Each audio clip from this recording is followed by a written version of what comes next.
Hello મિત્રો, વિડીયોમાં તમારું સ્વાગત છે। ગુજરાતના વિવિધ ભાગોમાં વરસાદી માહોલ જામ્યો છે। હાલ ગુજરાતમાં વરસાદ લાવે તેવી બે સિસ્ટમ સક્રિય થઈ હોવાથી આગામી દિવસોમાં ભારે વરસાદની આગાહી કરવામાં આવી છે। હવામાન વિભાગ દ્વારા આગામી દિવસોમાં વરસાદની સ્થિતિને જોતા રાજ્યના વિવિધ જિલ્લાઓમાં એલર્ટ આપવામાં આવ્યું છે।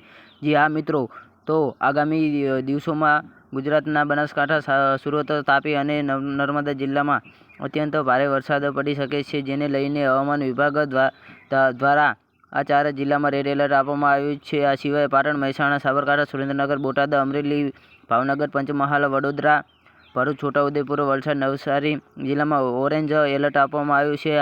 આથી આ જિલ્લાઓમાં ભારેથી અતિભારે વરસાદ વરસી શકે છે। જી હા મિત્રો, તો આ ઉપરાંત કચ્છ, મોરબી, ગાંધીનગર, અમદાવાદ, રાજકોટ, ખેડા, આણંદ, અરવલ્લી, મહીસાગર, દાહોદ અને ડાંગ જિલ્લામાં છૂટા છવાયા ઝાપટાથી લઈને ભારે વરસાદની આગાહીને પગલે યલો એલર્ટ આપવામાં આવ્યું છે।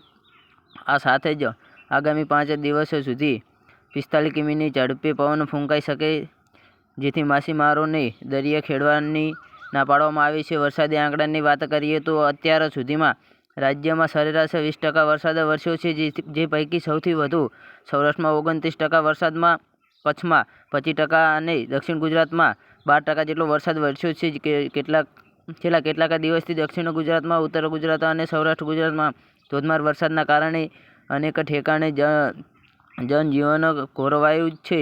ભારે વરસાદના કારણે પાણી ભરાઈ જવાથી 67 જેટલા રસ્તાઓ વાહન વ્યવસ્થા માટે બંધ કરવામાં આવ્યા છે, જે પૈકી 2 સ્ટેટ હાઈવે, 57 પંચાયત હસ્તકના તેમજ 8 અન્ય રસ્તાઓ બંધ છે।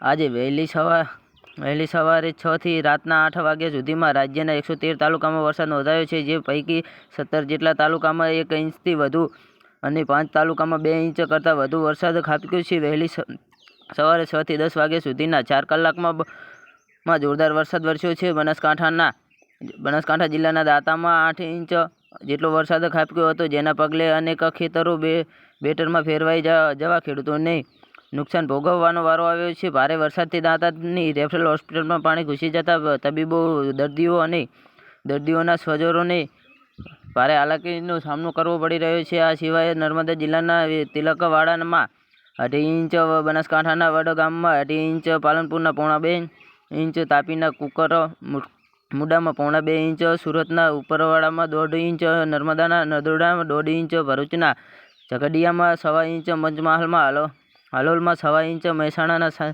સતલાસણા 1.25 ઇંચ જેટલો વરસાદ વરસ્યો છે।